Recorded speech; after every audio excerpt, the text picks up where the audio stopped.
All right, everybody, welcome to another episode of the Sweat the Bet podcast brought to you by OddsJam.com. For those of you who are new to sports betting, or if you've been sports betting a lot, you have to check out OddsJam.com. Our sponsor, OddsJam, gives you awesome, and essential sports betting tools, positive EV alerts, arbitrage betting, easy bet tracking, guys. They even now, if you put in your bankroll size, they'll even give you recommended suggested unit sizes for bets. So all these things are at your fingertips. You have to check it out instead of just burning your money on fire. Let us set you up for success to help you stay as profitable as possible. Check out oddsjam.com. I'm one of your co-hosts of the Sweat the Bet podcast. Andrew Kim, aka the ParlayDoc, is my Twitter handle. And with me is my co-host, Matt Jedi Modi. What is up, Matt? How are you doing? I am doing great.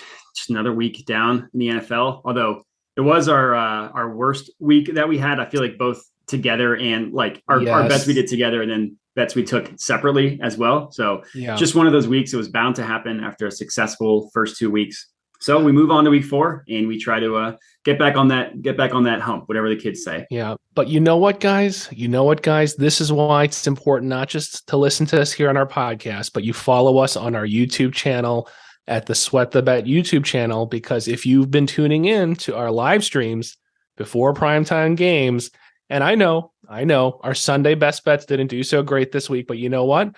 Yesterday, if you joined us for our live stream, like some of our core followers did, we did pretty damn good, Matt. We actually Monday did good. Night went really well. That's called gambler's memory. We have short-term memory. We move on. We fired off a few more shots, and we were heavy. It was risky. We were heavy on Saquon Barkley, but we got Saquon. He came through. Over on receptions, over on rushing, over on receiving yards. Saquon Barkley scored for the DraftKings promo. We got the FanDuel boost with the combined Zeke Elliott and Saquon combined rushing yards over 125 with a touchdown between the two of them. So the only thing we missed on was Pollard over on receptions, and our SGP, which again, of course, misses by one goddamn leg. It's like the 4th time that's happened. But overall, that was a pretty positive night for a not so pretty game to watch. So that's why, guys, look. That's true. That's why you gamble. That's why. That's why.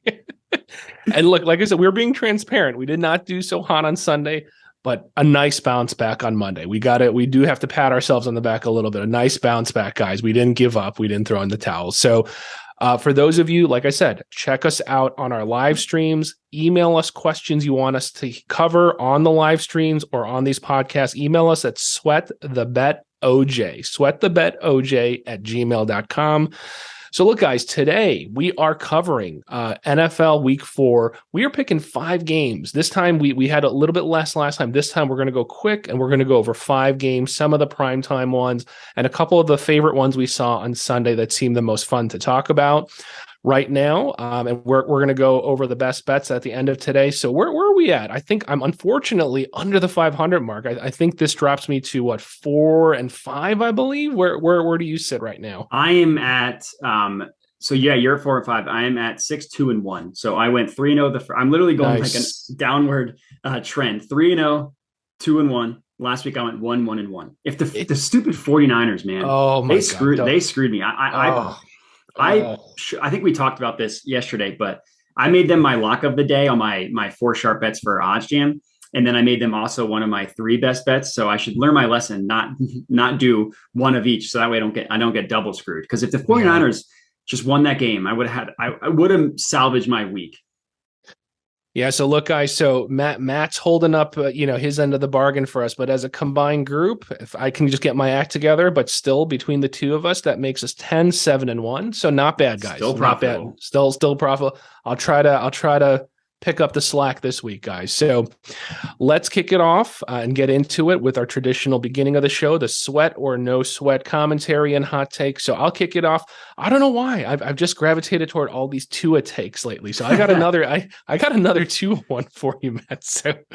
So you saw that huge hit that Tua took, right? When he hurt his back. Okay, that's and this is my take for you, and I'm being serious. So that hit that everyone saw, which has gone viral now, that massive hit where he got up, I mean, he got rocked, planted into the turf, got up, stumbled around, could not even get his bearings. Okay. Now, for those of you who've not been keeping up with like post-Sunday news, the news is that, oh no, it's a back injury and he hyperextended his back. His back was tight. That's why he was wobbling around and couldn't walk. So that hit on Tua. This sounds like it's going to be an easy one for you, but I just need to hear it from someone who's sane. That hit on Tua was clearly a clear-cut, massive concussion and not this quote-unquote hyperextension of the back, sweat or no sweat, Matt. That is 100% a no sweat. That is the most concussion-y of all concussions that I've ever concussioned. I mean, like, when he went down, the Miami Dolphins, they're like, the way they reported the injury was a head injury. I know. And you only report it as a head injury when they are being tested for a concussion because you don't want to say the C word. You can't say the concussion word or else they're gone forever. So they called him, being evaluated for a head injury. And then after the game, no, it was just his back. That's why that's why he looked like he couldn't walk because his back was tight. Okay, sure. Sure. So, but you know what? But this is relevant. This is going to be relevant to our episode today because right now they're saying, they're monitoring it and they're supposed to either announce something early tomorrow, or possibly, first thing, Thursday morning. So listeners, whatever breakdown and analysis we do on that game, you gotta look out for the news. Okay. And in my mind, I don't know, me personally, how is that not a concussion and how is he going to play? I just don't ridiculous. Know, but whatever. I didn't realize that it was even a question that he was going to play. Cause last I saw he's listed as questionable, but according to him, which obviously sometimes the players themselves aren't the best source for injury news. Yeah. The latest I saw was he said he's playing. The staff members about 5 hours ago said that they're going to announce something tomorrow. So we might have some more clarity officially, not from him, but from the actual team announcing something. So we'll see. Gotcha. Yeah, we'll see. So what do you got for me, Matt? What do you got? All right. I have a trivia question and then I have, they're related and then a sweat or no sweat. Trivia question. I'll give you the trivia. It's not that complicated, but I'll give you the trivia one first. Okay. So there are only 3 teams in the NFL that are top 6 in both offensive and defensive DVOA. Now, if you looked at DVOA before recording, you might already know this, but can you name those 3 teams? That are top, you said top 6? So technically, they're the only 3 teams that are top 9, but the worst unit is ranked number 6. That's why I said top 6, but it would also be true for top 9. I mean, I would have off the top of I have to guess that Buffalo somewhere in that mix, just because I know for a fact their defense is like number 2.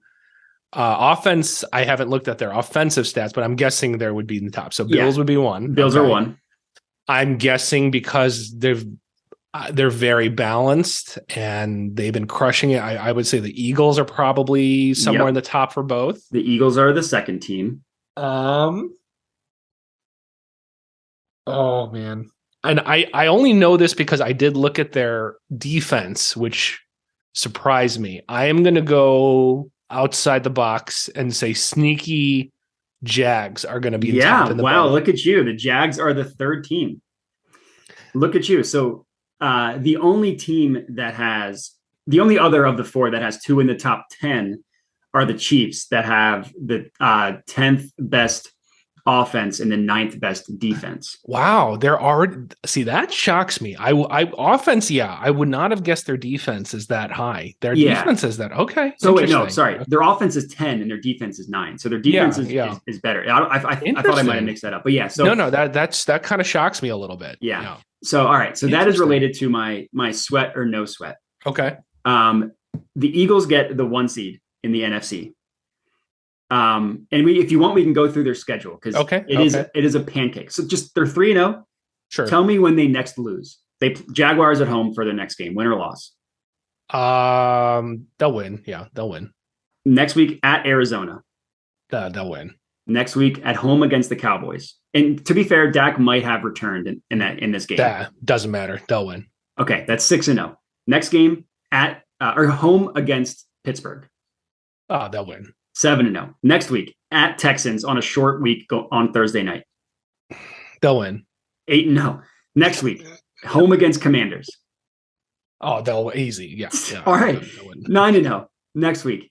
After that, at Indianapolis against the Colts. Oh. That could be a letdown. No, I'm going to give them the win. I think that's 10-0. That's 10-0. Okay. That'll be a tough one, though. That'll be a tough one. That'll be a tough one. Next week at home against the Packers. Oh, man. I will say that's their first. That's their first loss. I will say that's their first. That is November 27th.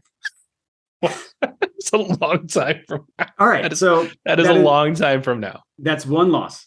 Okay. Now let's go for the rest of their schedule. At home against Tennessee. Win. At New York Giants. Oh, win. At Chicago Bears. Oh, cakewalk. At Cowboys. Oh, win again. They're going to win again. 2 home games against the Saints. Win. Against the Giants. Win. That's the easiest schedule in NFL history. The literal easiest, of the teams they have remaining, they maybe are playing 2 playoff caliber teams. Maybe. And this is why, if you remember at the beginning of the season, again, who knows? Injuries can derail this whole thing, right? Injuries can derail this whole thing, right? It's not, But predicated on health, this is why I said take their over on win totals earlier this season. When we did our preview episode, I said it's because the strength of schedule was a joke. Absolutely. This is why I said schedule. It's worth sprinkling on Sirianni. It was in the stars, guys. I mean, again, who knows? NFL season is so long. One key injury can F up everything. I mean, look, not to say that they were headed in that. I'm just saying, Mac Jones injury, holy crap. Trey Lance injury, holy crap, just changes the. I mean, Trent Williams going down for the 49ers. Yes, Trent Williams, 49, exactly. It's so. One injury here, one injury there. I mean, imagine the Cowboys missing Parsons and he's out for, you know what I mean? That's what I'm saying. It's one injury just changes everything. So who knows? But I'm just saying from the beginning, it's important to look at strength of schedule, and you can't always predict the future, but it was written there that if they could stay healthy, this is a year they're going to make the playoffs, pretty much. So it's just, what are they going to do when they get there is really the question. And the thing is, their strength of schedule was easy heading into the year. How many teams that were possibly tough games now don't look tough? The Cardinals were a playoff team last year. That's an easy W. The Titans, the number 1 seed in the AFC last year, probably an easy win. The Colts, who we were high on, I was wrong on them. I was the opposite. I was wrong on them. Oh. Look dreadful. The Saints look every team that we thought could be bad or could be good is now bad, and then teams that were mediocre are also now bad. So it's but you're right, barring health, because not giving a prediction because I don't know if someone's going to get injured is that's not how things work. But barring health, they'll probably drop a game or two because that's just how the NFL works. Yeah, exactly. They'll have some clunker. They'll lose to the Giants in a dumb game, something or whatever. Yeah, but my Bears beating the 49ers in week exactly. 1. It's just stuff happens. Happens. But they're, as of right now, they are favored in every single game to end the year. And if you look at look ahead lines, they're favored in every single game to end the year. Yeah. So anyways, we'll talk about them in the Jags, obviously, because they're one of the games that we're talking about, but just looking at their schedule. Anyways, I guess you never officially answered sweat or no set. Eagles get the 1 seed in the NFC. Oh, no sweat. not even a hesitate. No sweat. No, but both of ours today were apparently just total no brainers. I bet you can still get some juicy odds on that one, because last I checked, the Bucs were still the favorite. Really? Yeah. Okay. But anyways. All right. Okay, guys, let's jump into it. We got a lot of games to cover, so let's just kind of go through them quickly. So let's get to the meat and potatoes of our show. So let's kick it off, obviously, with the game that's up next, the Thursday night football game, the Dolphins at the Bengals. So I'll kick us off with this one with some initial thoughts. Real quick on the Dolphins. Look, first and foremost, I'm not saying this out of bitterness because I was on the Bills. So credit to the Dolphins. You got to make the plays that are important. And when they needed a touchdown late, they got it. and they held the Bills in the red zone from being able to score. But, and again, it's not hate. You did what you have to do, and win's a win, so it doesn't matter. But if you look one layer deeper, I truly mean it when I'm saying, like, I'm not hating on them. It's just, it was a very imbalanced game. It was almost like strange how the Bills did not come out with a W. So you just take a look at time of possession, actual yardage gain. The differential, if I'm not mistaken, was like over 200 something plus differential. They doubled them up and like yards, first downs, time of possession, everything except for points. Yeah. And so literally, if the Bills, in my opinion, and again, I don't want to take away credit, the Dolphins defense did what they needed to do. And the offense, the few times they needed it, they came through and scored. So, but the Bills were inept in the red zone. And usually you don't see that with Josh Allen. They totally just looked out of sorts when they were in the red zone. They could not score. And I just don't know how the Dolphins came out with that win. So that's just something to keep in mind. Obviously, then you have the Tua factor.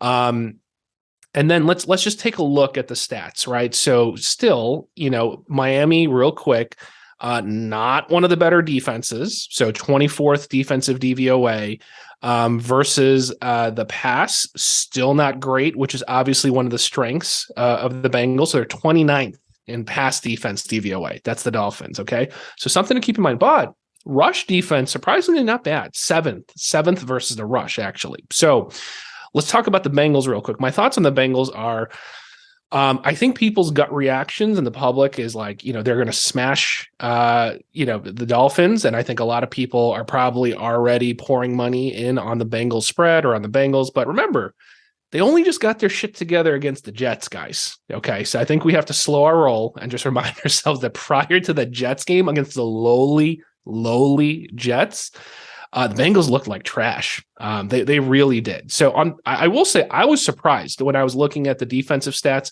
The Bengals defensive DVOA, I was surprised. 7th, that shocks me, and I don't know why. I think I'm still trying to shake off last season. Kansas City, you telling me Kansas City was that shocks me. I was a little shocked to see Cincy's actually pretty that's solid on the defensive side, but I just don't. I want to see them against a legitimate opponent. I guess I would say, yeah, this is a legitimate opponent. So I think we have to slow our roll a little bit and not get overly excited. I don't know, honestly. My initial take is I don't know if I'd want to actually take Cincy above that key number of 3 at this point, because I think it's at 4 now. Is the latest that I saw, maybe 4.5, depending on where you look. Yeah.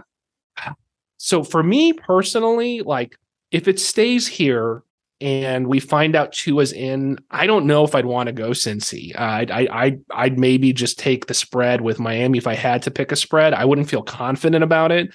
If you hear that Tua's out somehow, obviously that line's going to get locked up immediately the moment the news breaks. Yeah, but of course. If you can catch it somehow, which I doubt you would be able to, with the news like that breaking, but 5.5, 6.5 under that key number of 7, then sure, then maybe that's a large number still.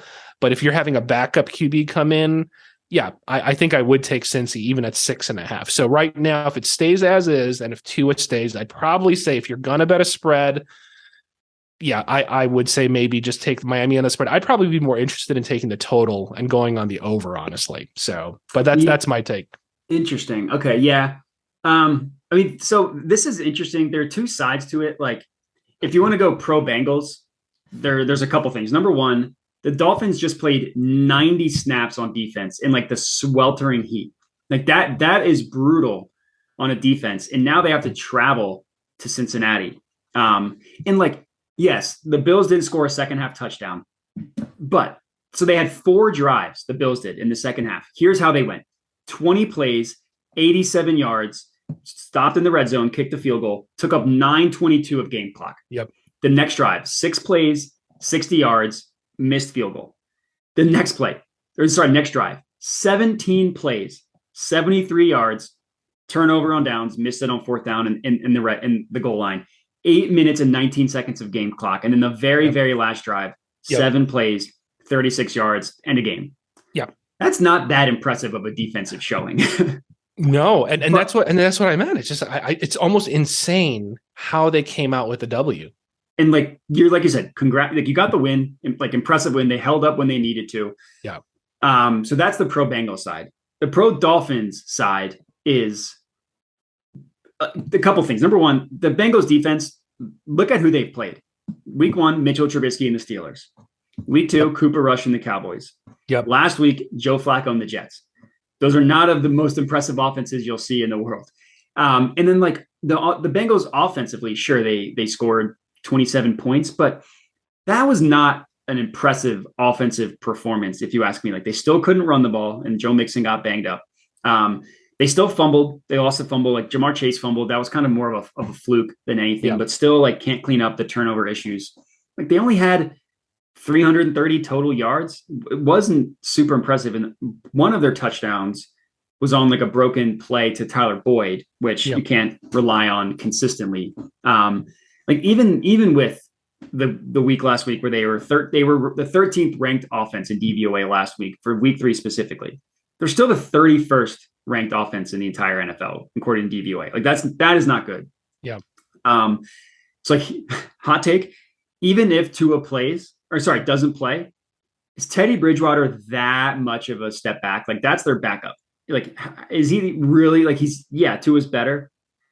Is Teddy Bridgewater that much worse? No, not that much worse. I would actually think he would be a better game manager. He's a better game. You get the ball to Jalen Waddle, you get the ball to Tyreek Hill in space, and then you let him feast. So I'm taking the points with the Dolphins. I will say I did a betting preview for this game for OddsJam, and I took the Dolphins at 3.5, thinking that it was going to end below that number. So I will say I'll have to take an L in terms of beating the closing line because now it's 4.5. Sure.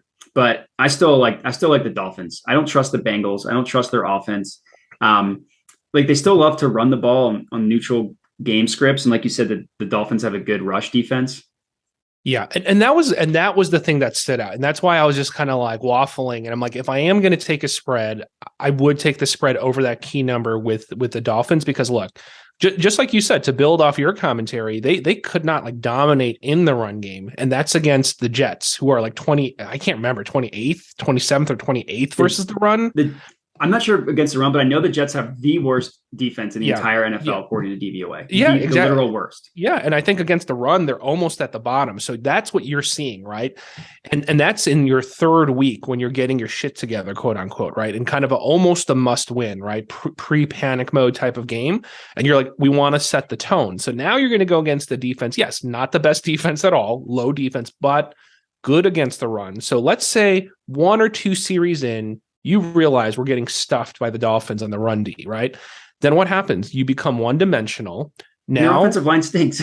Your offensive line stinks. They're going to have empty sets and you're going to become predictable. And yes, then it becomes a one-on-one battle. It's like, can Burrow hit his targets when the Dolphins know he's just going to be slinging and throwing a ton of passes because they realize they can't establish the run.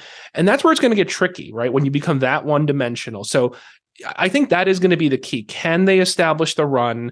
If they can't, it can become very one-dimensional, and it could be a really tough go for an offense that has not found its rhythm yet, like you were saying. And so it's in those subtle details in some of these analytics that like I could see this going Miami's way in the spread potentially. So yeah, I don't have a read on the total. Like I can see sides for both of it, and I'm not confident one way or another. But I do like the Dolphins a lot to at least cover the spread. To win straight up, I'm not sure. Yeah. And I will say I saw someone on Twitter post that like he took a alt spread Cincinnati 10 plus just because he thinks the Dolphins won't be able to travel after taking as many snaps as they did against the Bills. So that's one factor that like we'll never be able to put a number on. Yeah. Like we'll never know how much of that matters. But that's just something I saw on Twitter that I thought was interesting. But either way, I'm confident that this is a field goal game. And in that case, I'll take the team that's giving that you're getting 3.5, 4.5 points. Exactly. Key number there. Key number. Yeah. So, okay, cool. Let's go to, it's not a primetime game, which I think is a travesty, honestly. Oh, who would have thought how fun this game would be in week 4? God, but we have Bills at Ravens. Okay. So why don't you kick us off with some of your thoughts? You kick this one off and then I'll comment afterwards. Sure. So I mentioned this at the top of the show, battle of the second best team according to DVOA in the Jaguars against the 4th best team according to DVOA in the Eagles. But I'm going to play devil's advocate for a little bit. Are we sure that both of these teams are as good as we think they are? Let's look at their schedule. The Eagles have beaten the Lions, the Vikings, and the Commanders. I would imagine none of those teams will make the playoffs. The Eagles didn't score a point in the second half against the Vikings or the Commanders. And in the first game against the Lions scored on like three of four drives, touchdowns in the second half. The Jaguars, week one, lost to those Commanders, who we now know stink.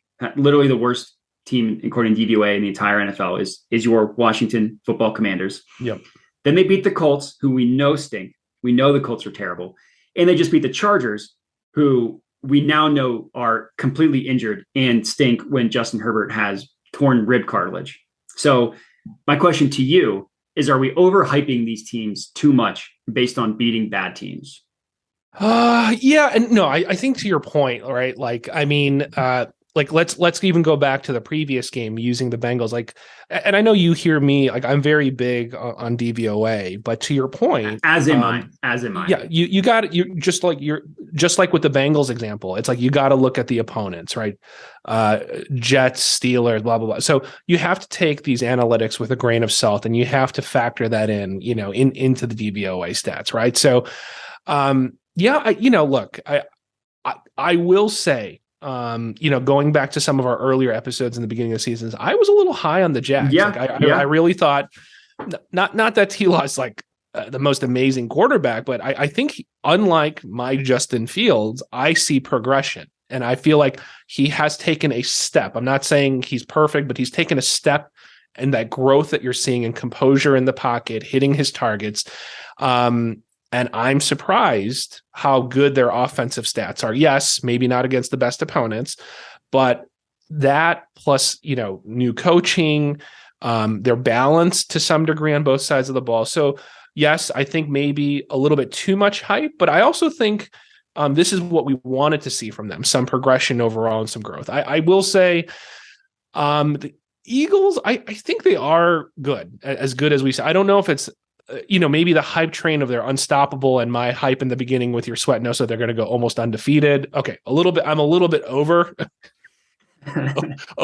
about the Eagles, but the Eagles, I will say, I do think they're legit. And I don't know if it's necessarily hype, but maybe a little bit, the analytics may be a little bit misleading on the Jags, but I really do think the Eagles are that balanced on both sides of the ball. So yeah. And a couple things, like, I don't even think I agree with that point. I was simply just playing devil's advocate and seeing what you thought. Number one, Doug Peterson is a legitimately great head coach. Like, I always loved Doug in Philly. I thought he got the short end of the stick in Philly. Like, for whatever reason, people attributed that Super Bowl more to Frank Reich than to Doug Peterson, which I never thought was fair. And he's doing great things with that team.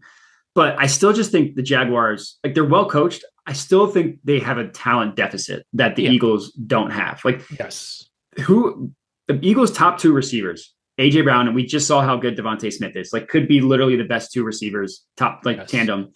Dallas Goedert's good. Quez Watkins is a good number three. Like, the Eagles are stacked. And one thing that I thought, a couple of things that I thought were interesting, and let me know if I come across too much like a homer, but I'm stating the stats that I'm seeing in front of me.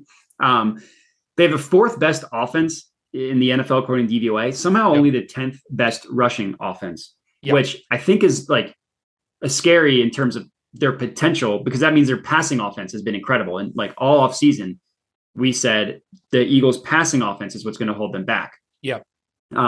Another thing that I thought was interesting is that they have the third best DVOA specifically on first down and the third best offensive DVOA specifically on third/fourth down. Basically saying if they don't get a good play on first down, they'll just get a good play on third. Like, that is the sign of a good offense. You take a shot on first, and if that doesn't work, guess what? You have two more downs to take a shot. And like, being precise on third down, being precise on fourth down. I mean, that's how the Eagles won the Super Bowl. They were the best third down team, like, in history, something absurd. Yeah, no, I believe it. But with that said, I do think the Eagles win. I think 6.5 points is too much. Like, to me, I think it's going to be within a touchdown. Like, while I did throw cold water on the Jags, I still don't think that the betting markets have caught up to how good they are. Like, They're legitimately good. So I'm not sure they should be getting a touchdown, you know? Yeah, it's interesting. I actually think, and people might rag on me for this, but I think the line, yeah, I think it's a large number. I really do. Like I wouldn't really feel comfortable as much as I'm on the Eagles hype. And this is someone who's on the Eagles hype train. That's a large number. I don't know if I'd want to lay, -6.5 at this point. Because I do think the Jags are pretty balanced as well, but balanced, but talent gap. It's the just talent. Like you were saying. That's the biggest. That's the concern. You're right. Yeah. I mean, because look, just like you were saying, right? Not to sound dramatic, it's like AJ Brown, Devontae Smith versus Christian Kirk, Zay Jones. It's like, I'm sorry, they're not bad players. No, but they're just not in the same caliber, right? And that's where, as the game wears on, you're going to see that separation, honestly, on both sides of the ball, right? I think I think it will be competitive. I would expect it's going to be competitive for 2.5, 3/4, maybe 3/4, but I think you're just going to see them pull away. I think this is going to be a really fun game. I'm looking very forward to this game. Me too. I'm very confident the Eagles will win. I just don't know if I'd want to put money on a -6.5. So that's kind of where I'm at. Like I officially predicted I guess I'm giving my official predictions now. I think they win. I think the Jags cover. In terms of the total, it's at like 48, 48.5, 49. I don't have a good feel on the total. I will say, like, just from a math perspective, using OddsJam, the best value play is under 49 at -115 on BetMGM. And I can, I don't know. I don't have a good feel for the total in terms of like my own capping. That's another total I'm staying away from. But if you just want to trust the math, which at the end of the day is probably the best, you make the most money trusting the math. The under 49, if you have BetMGM at -115, is a play. Yeah, and I don't have the greatest feel for this total. I have nothing even separate from our best bets. I don't have anything that I felt strongly about. If I had to right now on the spot make a pick, I'd probably lean under, just because of the fact that, like, not just agreeing with you. It's just, like I said, look at the analytics. Maybe the Jags one is skewed a little bit to some degree, but if we're saying that, yes, they're good on offense, so that almost is a counterpoint. But if they're both top defenses, at some point those defenses are going to get some 3-and-outs, and it's going to grind the clock. Both teams, they're winning because they're not stupid and irresponsible. They're going to try to establish the run, which is going to eat into that clock. So you factor that in, and you factor in the defenses. I'm curious now. Let me look real fast. I also want to see. Let's see pace of play, since we're talking about total. I'm just curious now. Pace of play. I will say, while you're looking up pace of play, the Eagles. I'm not sure about the Jags. The Eagles have the lowest 3-and-out percent in the entire NFL, and Jalen Hurts has the lowest turnover-worthy plays in the entire NFL, according to quarterbacks. So they do sustain drives. Yeah. So Eagles, wow, I'm surprised by this. Just with the run. Okay, Eagles are 8th fastest in pace of play. And they like to speed up. Like, if you notice them in the first half, when the game's actually not, when the game is still going on, and they second half, game is basically over for the past 2 games. Sure. They like to speed it up. They get the defense in a look that they know they have an advantage of, and then they don't let them sub. So they run. They do no huddle. And the Jags are 26th in pace of play. Yeah, that's a classic Doug Peterson. Yeah. So okay. All right. Well, it sounds like both of us are confident in the Eagles win, not so confident in a cover. So all right. Let's move on. Let's talk Bills and Ravens before we talk about 2 of the other primetime games. So I'll kick this one off. So I'll be quick here, guys. Look, these are obvious. This is going to be an interesting battle. Okay, so there's some awesome stats that make this kind of like a premier matchup, and then there's injury concerns, right? So really quickly, Baltimore is the number one offense DVOA wise, right? So this is what fascinates me, guys. It's like, and I did say I was concerned about the lack of weapons, and you heard me say this multiple times in our earlier episodes. So I think this speaks to how good Lamar Jackson is, guys. He's incredible. He's incredible. Because tell me, I mean, Mark Andrews, beast. I love Mark Andrews, but outside of Mark Andrews, If you are just a non-Baltimorean, I don't know if that's the word, but if you're name me their weapons, name me their offensive weapons outside of for receiver wise, outside of Mark Andrews. And I'm saying to the casual NFL fan, outside Mark Andrews, who's he tossing to you, right? And if you're not living in Baltimore and you don't care about gambling, probably can't name him or honestly. Fantasy, because I will say Bateman's a good fantasy guy, but that's the question: are the receivers better than we thought? Or is Lamar Jackson making them look better than we thought? It's one of those two. Yeah. So you have the number one offense, number one offensive pass DVOA versus the now one rank down, the number two defense and DVOA, the Buffalo Bills. So this is going to be very fascinating. So you get a very top tier offense defense in the Bills, top offense and a QB that's killing it right now. I guess the fascinating part is going to be the issues in the secondary, right? On both sides. On both sides. So to me, I think despite Buffalo's overall DVOA ranking, because of secondary issues on both sides of the ball, what screams out to me is this could be a high scoring game. Okay. And I think if this one, I will say I do have a feel, I think this is going to be a high scoring game. So I do like the over. If I have to take a winner here, I see this as a bounce back spot for the Bills. And I do still see them as having more talent a little overall in terms of just offensive weaponry, a little bit better balance. So I will say I do like the Bills. And if I'm going to go winner/spread, I'm going to lean Bills. And I do think this is going to be a high scoring game, despite some of those defensive statistics that you're seeing out there. Those are my initial thoughts. Yeah, I agree with everything you said. I mean, both of these teams are so banged up on defense, especially the secondary. Like the Bills are now missing both of their starters at safety in Jordan Poyer and Micah Hyde. And now they're missing their top three cornerbacks. If you include Tre'Davious White, who hasn't played yet, like Dane Jackson had the scary neck injury. He's fine. But then their rookie, who's been playing really well, Christian Benford, he broke his hand. He's out for a while. But the Ravens are also banged up, which is just like seems cyclical at this point. It's just mark your calendar. October starts, Ravens are going to be banged up. The biggest difference to me is the Bills defense is so well coached. Like they're just so good. Even it's almost like they can put in anybody and it doesn't matter. I do agree with you that points are going to be scored because I just think that with that many moving pieces in the secondary, with how good Lamar Jackson and that offense is playing, like the Ravens are going to put up points. They might not be able to sustain drives, but they might get 2 80-yard plays like they did last week, and that'll be that. Like where I lean is with we'll get to this in our best bets, but I like both the Bills and I like the over as well. Like we talked about the Bills, how they're not scoring a touchdown in the second half is kind of skewed, against the Dolphins last week because they put up all those points on those drives. But the Ravens put up like 24, 38, 37 points in their first 3 games. Like it's just insane. Yeah, exactly.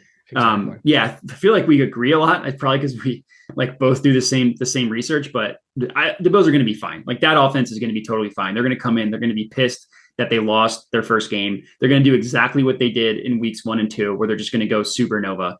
They're going to put up 40 points. The Ravens will put up 30 plus. Bills cover. This game goes over. Yeah. And I think I texted this to Matt earlier today, and I haven't even looked at the odds. I don't even care. This is the degenerate in me is when we're done here, I'm going to go check it out. And I'm probably going to just do a very simple 2-leg Lamar and Josh Allen, both to rush in for TDs as a 2-leg TD SGP. I just feel like this is a game where they want to prove who's the top dog here. And I think you're going to see them pull out all the stops, and because of the injuries and the secondaries, like they're just going to put up points, in my opinion. I just feel like this is going to be, in my opinion, hopefully one of the most fun games on Sunday. It should be like an offensive explosion. I hope so. There's been too many duds with too many punt fest. I'm so sick of it already. Like I want to see a crazy game. We should with Josh Allen and Lamar Jackson. Anything can happen. Absolutely. All right, guys, we're moving at a good clip. Let's get to it now. So we got this is the Sunday night one, right? Chiefs Bucks. Okay. Yep. So why don't you kick us off with this one? What are your initial thoughts about Chiefs and Bucks? Yeah, this one's interesting because it's like Brady and Mahomes, like So like offense is going to be crazy, but Bucks have the number 1 defense, like you mentioned. Yeah. Chiefs have the number 9 defense, like we mentioned. The biggest difference here is this Bucks offense is gross. They're just grotesque. I know. And they get Mike Evans back for sure because his was a suspension. They probably get Julio Jones back, but who knows with him anymore? And like who knows what you can even get out of him? Yeah. But other than that, like that offense just has nothing. They have nothing. They can't do anything right. Their offensive line is down like 4 starters from last year. So it's not even Brady's fault. Like Brady looks great, but that offensive line just can't do anything. And with the weapons as banged up as they are, he's like when he does get time, he's nobody to throw to. Like they haven't scored more than 20 offensive points in any of their 3 games so far. It's been terrible. What I will say, if there is any hope for the Bucks, so the Chiefs have a good defensive line in terms of pass rush. That's a classic Andy Reid is like defensive line rushing the passer. But where they could struggle, so the defense has been good, 9th overall, but they're only really good against opposing tight ends, which doesn't really matter because the Bucks don't have Gronk anymore. They're like 29th in DVOA against number 1 receivers. They're 14th against number 2. So that's like not horrible, but that's average. And they're 21st against running backs. So to me, is it like a Mike Evans game? Is it a Leonard Fournette out of the backfield kind of game? Is that the only thing that the Bucks have, like the only chance that they have to move the ball? Because other than that, like if they can bottle up Mike Evans and they just accept Fournette rumbling for 2 yards in terms of like a screen or a dump off or whatever, that defensive line's going to feast. Yeah, I mean, I think that's the thing that just stands out to me. Is just like I almost feel like the air has been deflated out of this game to some degree, right? Because I think preseason you'd be like, holy crap, this is a premier matchup. And it's just, I feel like the Chiefs are still trying to find their offensive identity, even with the wins they had. I mean, I think you saw some of those struggles against the Colts, who, of course, that's the week I had the Chiefs, but so on one hand, right, like I feel like they're still struggling to just kind of establish their rhythm. What is our offensive identity? We saw some friction there between, Mahomes and the OC. Yeah, I mean, probably people blew it out of proportion, but maybe not being on the same page of how they want to run the offense, or what types of plays they want to do. And the Bucks just, there's no other way to say it. It's just gross. It's just, I mean, more than ever, I think they wish they still had Gronk suited up versus him doing all these, CBD commercials and stuff and playing pickleball. Playing pickleball. So, God, I mean, I really think there is a chance this could be one of those like gross dud games where we're going to see a lot of 3 and outs. We're going to see a big grind, but I think at the end, I do think the Chiefs are going to pull away. I feel like the offensive woes of the Bucks are just so glaring right now and so gross that the Chiefs and Mahomes' magic and the fact that their core, their core top tier players are still clicking as that core unit with continuity, that they're going to find a way to grind out a win. And I feel they're going to pull away and pull out an ugly win, but they will pull it off, in my opinion. So I agree with you. And I think the Chiefs offensive woes are a little bit overstated. Like Travis Kelce had multiple drops, one in the end zone, hit him right in the hands. That was a crazy drop. It was unlike Kelce. Man. They had a missed field goal. They had a muffed punt. Yeah. They had that went to the Colts. They had another muffed punt that they ended up getting the ball at like their own 1 yard line.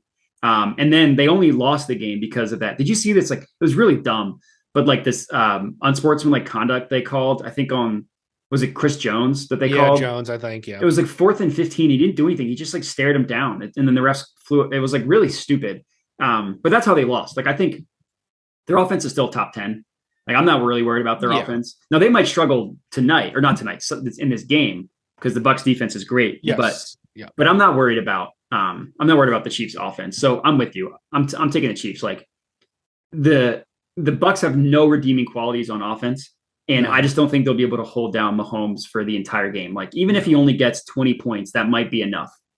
Yeah, exactly. It's like, it's going to be that one play where he scrambles and leans to the side and throws a baseball type throw. And it'll be the one drive where like, oh, there's that Mahomes magic, and they get that crucial TD, right? I mean, it's going to be a Miami Dolphins-esque kind of, grinded out win, kind of like that. So you tell me, which drop was worse?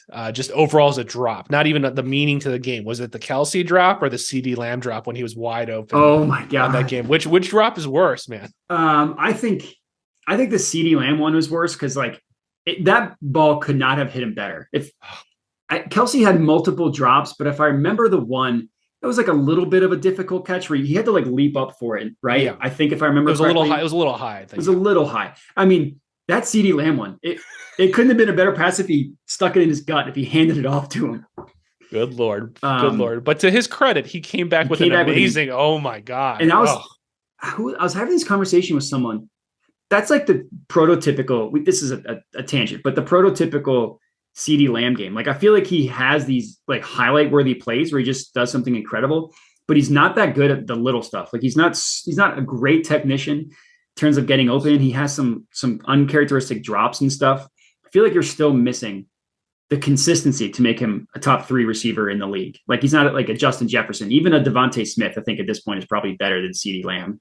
Yeah, the Cowboys are missing Amari Cooper. He looked like a goddamn beast. Yeah, they are missing. They are missing him. My God, talk about just beast mode. That dude's just inhaling passes. And talk about someone who's always open. Amari Cooper is an elite route runner. Yeah. But yeah. Last point about this game. One thing I thought was interesting is just the spread is kind of a wild range. You can get the Chiefs at -1 at -115, so accepting a little bit of juice. And you can also get the Bucs at +2.5 at -107. So if those total lands or if the Chiefs win by 1 or 2, you could successfully middle that and either win both or have one push. Gotcha. Nice. All right, guys. Last one we're going to talk about is the Monday night game. Man, honestly, I'm not going to lie. Game that I'm not really excited about at this point, but it's the Rams at San Francisco against the 49ers.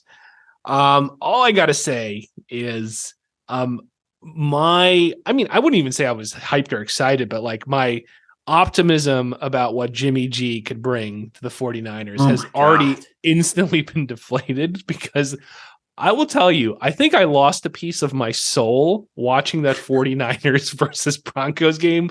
Like many of you out there, I don't know. That was one of the ugliest games I think I have seen. Was it 17 punts? Yeah, I don't. What did it end up being? What was it? 11 to 10. 11 to 10. 11 to 10. And I'm sorry, guys. Okay. Yes, I'm not going to lie. I'm bitter. And I said this on the live stream the other day. Yes, I was on Wilson rushing attempts. And this is why I'm bitter, because he had 8 rushes in the first half, and that was going to cruise over.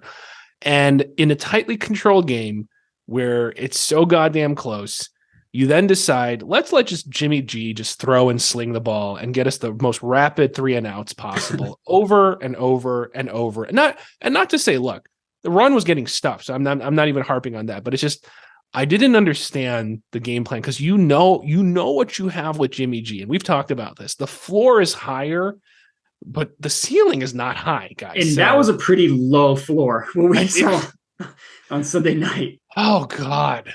And I know this is I'm literally going opposite of what I usually do. It's just like I know and we know and I know what the 49ers defense DVO stats. So we know they're solid there. It's just it's that side of the ball with Jimmy G. I just don't know. And I'm not a huge fan of where the Rams are right now in terms of how they've been performing, but you know what? They got solid coaching. They're balanced at the very least. I don't think they're amazing so far, but I think this is going to be a brutal. I don't think it's going to be 11-10, but I think this is going to be. I think the Rams have some offensive chemistry issues still, and they have some offensive woes. Not as bad as the Bucs. Not as bad as the Bucs by any means, but I like to see some better chemistry there. That I just really think this is going to be a very low scoring game, and God. I sat here looking at all the DVOA stuff, and it's hard for me to make heads or tails of anything, honestly, and this is very unanalytical, but it's more just my gut. This is feelings and emotions that I don't really have much faith in Jimmy G to do anything, that I'm literally... Why would you?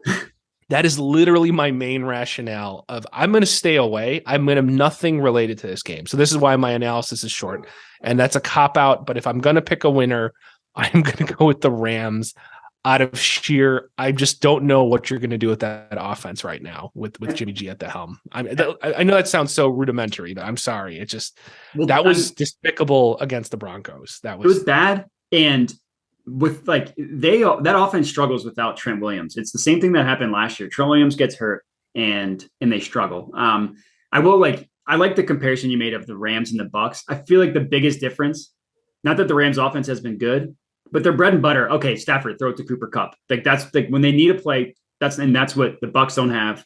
Yes. Which is the biggest difference there. But I'm with you. Like, the Rams have won 2 straight. Not really that impressive of a 2-game. Not impressive at all. Impressive at all. They barely beat the Falcons after blowing they almost did the opposite. They almost pulled the Falcons and blew a 28-3 lead. Yeah. And then against the Cardinals, who are just a total dumpster fire. 120-12, that's not really that good. That's not that exciting. They're not horrible. 18th on offense, 16th on defense, but that also means they're not good at anything either. You know what I mean? Yeah.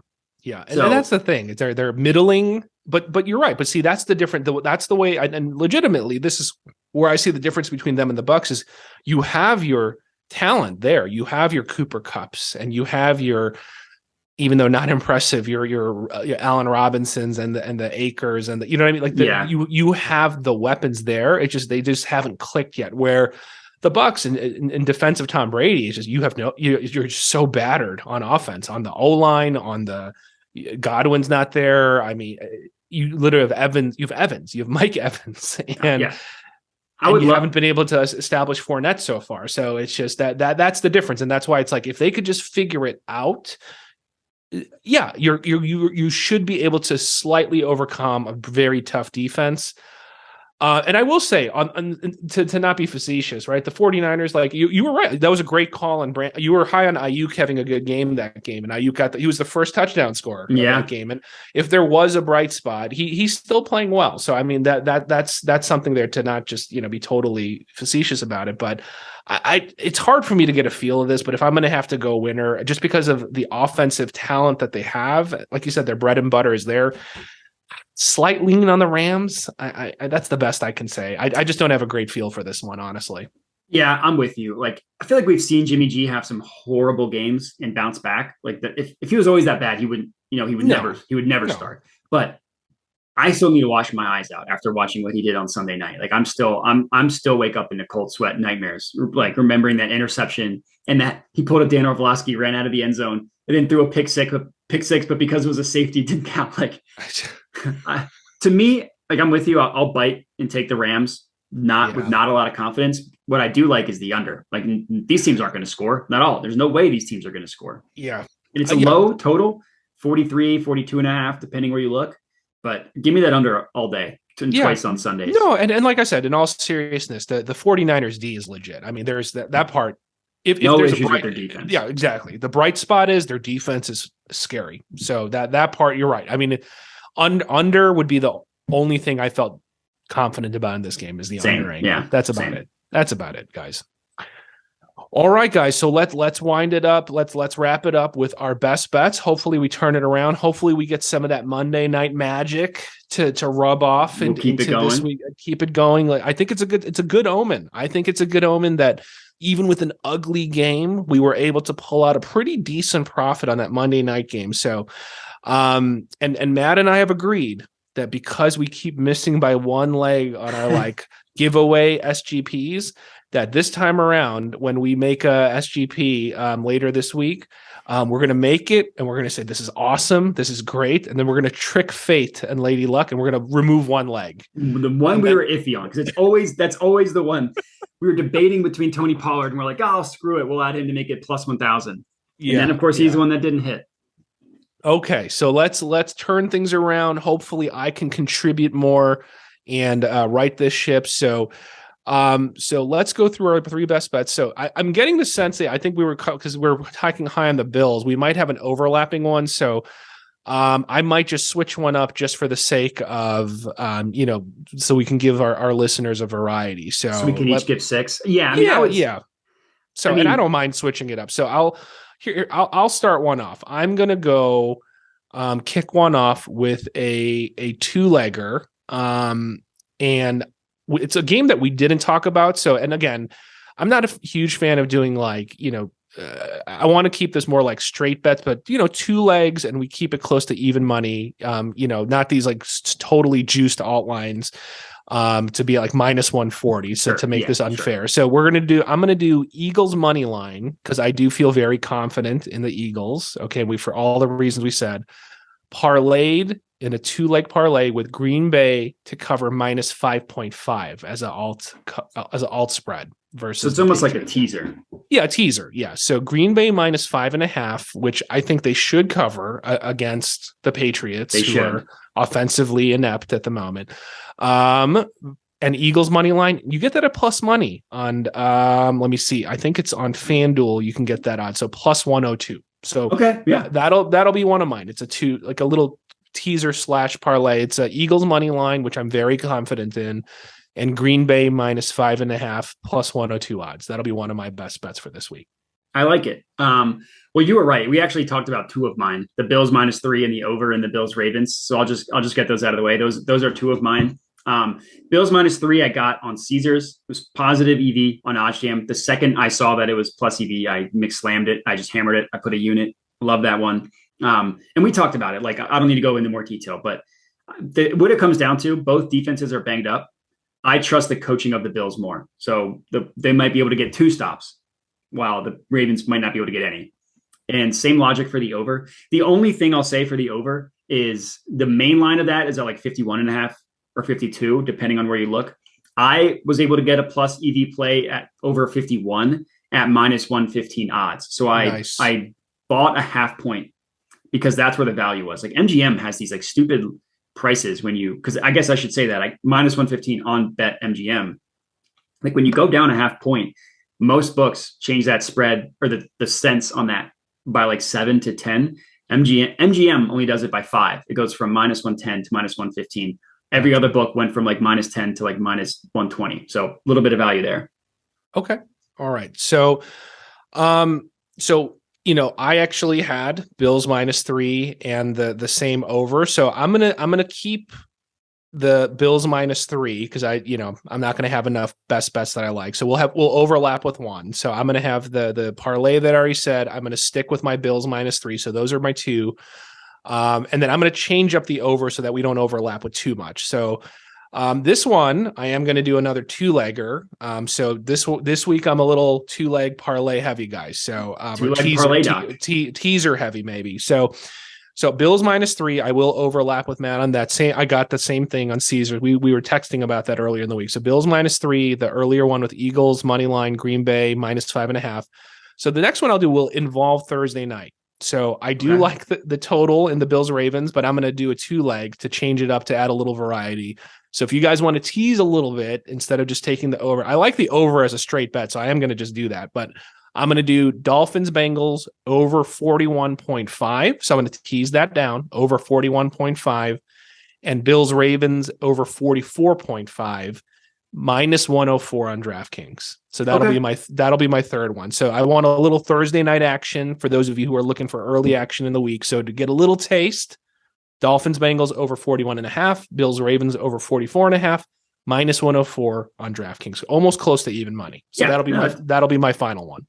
It's pretty good. That total just makes me nervous in the Dolphins one. I could just it does. Not because I think it goes under, but I could just see it being a game where like the Bengals offense can't do anything. Burrow is running for his life constantly. They can't run the ball, and either Tua's banged up or Teddy Bridgewater's in. And then it's typical, like the Tua that we always thought he was, who not that good. But no, I like it. I mean, that should hit. And I think that's getting that close to even money, I think is pretty good value. Yeah. So what's your, my last one? Your last one. You got one. So more. I got Bills minus 3. I got the over 51 in Bills Ravens. My last one is under 44.5 in Cardinals Panthers. I'm taking the under in Cardinals Panthers. I got that at minus 110 on WinBet. I put a full unit on that one.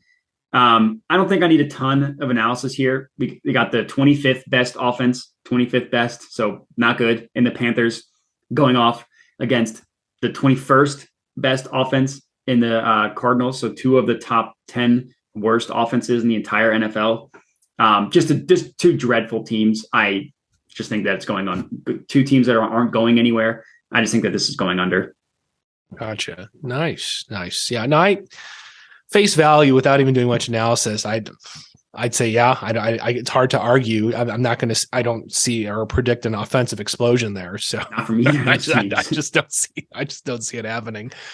Any that were on like your chopping block that didn't make your top three that you want to just rattle off before we wrap up? Yeah, there's a couple. So I like the Texans plus 6.5. I got them at plus 100 on PointsBet, which I thought was awesome value. Yeah, that is good value. My only logic, I couldn't take the the Texans 2 weeks in a row. I just couldn't do it. They didn't lose it for me last week. They just pushed, but I just simply couldn't do that. And the other one that I liked was I wanted to put a unit on the under 42.5 in Packers Patriots. I wanted to put a full unit on that, but PointsBet would only let me get $35. But to me, like Brian Hoyer, the Packers offense still isn't really that impressive. So those are the two that I was debating. Gotcha. What about you? Yeah, I didn't have too much else right now. These are going to be more like half unit just to give me some entertainment because I'm just a degenerate and I want some action. So yeah, I think we're in alignment, but these best bets I put a unit on. Yeah, my best bets I have a full unit on, even though they're like teasers and stuff. So all three of those for disclosure, I'm putting $100. I'm doing a full unit on. Me too. Bills -3. I switched it up, but I did take the original Bills over of 51.5. Matt caught it at a slightly lower one. But yeah, even my teasers, I'm doing a full unit because I feel pretty confident in the teasers that are teased down. So this one, yeah, I don't know. This is more just gut feel.